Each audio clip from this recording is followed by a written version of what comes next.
দেশজুড়ে কোরবানি ঈদের ডামাডোলের মধ্যেও যে সরীসৃপটি মানুষের ভেতরে আতঙ্ক ছড়াচ্ছে সেটির নাম রাসেল ভাইপার। বিশ্বের অন্যতম বিষধর সাপ রাসেল ভাইপার।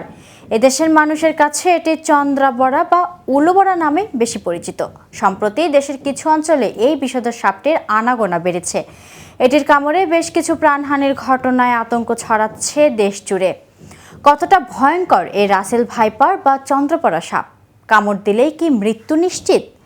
এ বিষয়ে বিস্তারিত জানাতে ডেইলি উষার বাণী থেকে আমি মিথিলা রয়েছি আপনাদের সাথে। রাসেল ভাইপার সাপের দেহ মোটা সোজা, লেজ ছোট ও সরু হয়ে থাকে। মাথা চ্যাপ্টা ত্রিকোণাকার। মাথার তুলনায় ঘাড় অনেকটাই সরু। শরীরের রং বাদামি, হলদে বাদামি অর্থাৎ কাঠ রঙের হওয়ায় শুকনো পাতার মধ্যে এই সাপ নিজেকে লুকিয়ে রাখতে পারে।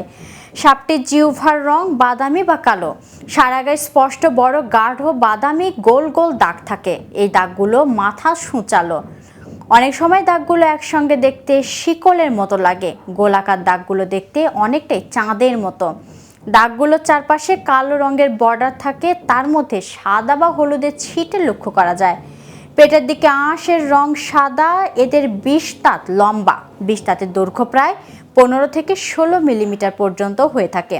রাসেল ভাইপার বা চন্দ্রবোড়ার ২০ দাঁত পৃথিবীর দ্বিতীয় সবচেয়ে বৃহৎ দাঁত। সাধারণত সব ধরনের সাপ মানুষকে এড়িয়ে চলে, কিন্তু রাসেল ভাইপারের স্বভাব ঠিক উল্টো। নিজেদেরকে বিপন্ন মনে করলে আক্রমণ করে। বিষধর সাপ হিসেবে পৃথিবীতে চন্দ্রবোড়ার অবস্থান পঞ্চম, তবে হিংস্রতা আর আক্রমণের দিক থেকে সবার উপরে। আক্রমণের ক্ষেত্রে এটি এত ক্ষিপ্র যে ১ সেকেন্ড ১৬ ভাগের ১ ভাগ সময় কামড়ে পুরো প্রক্রিয়া শেষ করতে পারে। এরা প্রচণ্ড জোরে হিস হিস শব্দ করতে পারে। রাসেল ভাইপার আতর্কিতে মানুষকে আক্রমণ করে। সাধারণত দিনের বেলায় এটি বেশি সক্রিয় আচরণ করে। রাসেল ভাইপার সাপ ঘন জঙ্গল এড়িয়ে চলে এবং ঘাসে ভর্তি খোলা মাঠে ঝোপঝাড়ে আস্তানা গাড়ে। এরা কামড়ানোর সময় বিষ ঢেলে দেয়। রাসেল ভাইপার কামড় দেওয়ার পর দংশনের স্থানে প্রচণ্ড ব্যথা এবং ফুলে যায়। সে সাথে ঘণ্টা খানেকের মধ্যে এর আশেপাশের কিছু জায়গাও ফুলে যায়। বিভিন্ন চিকিৎসা সাময়িকী থেকে জানা যায়, গোখরো সাপের দংশনের গড় ৮ ঘন্টা পর, কেউটে সাপের দংশনের গড় ১৮ ঘন্টার পর ও চন্দ্রবড়া বা রাসেলের ভাইপারের দংশনের গড় ৭২ ঘন্টা বা ৩ দিন পর রোগীর মৃত্যু হতে পারে।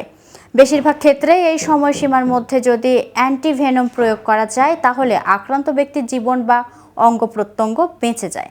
তো ভিউয়ার্স, এই সম্পর্কে আপনার কোনো মতামত থাকলে জানাতে পারেন কমেন্ট বক্সে। আর ভিডিওটি ভালো লাগলে লাইক শেয়ার করতে ভুলবেন না।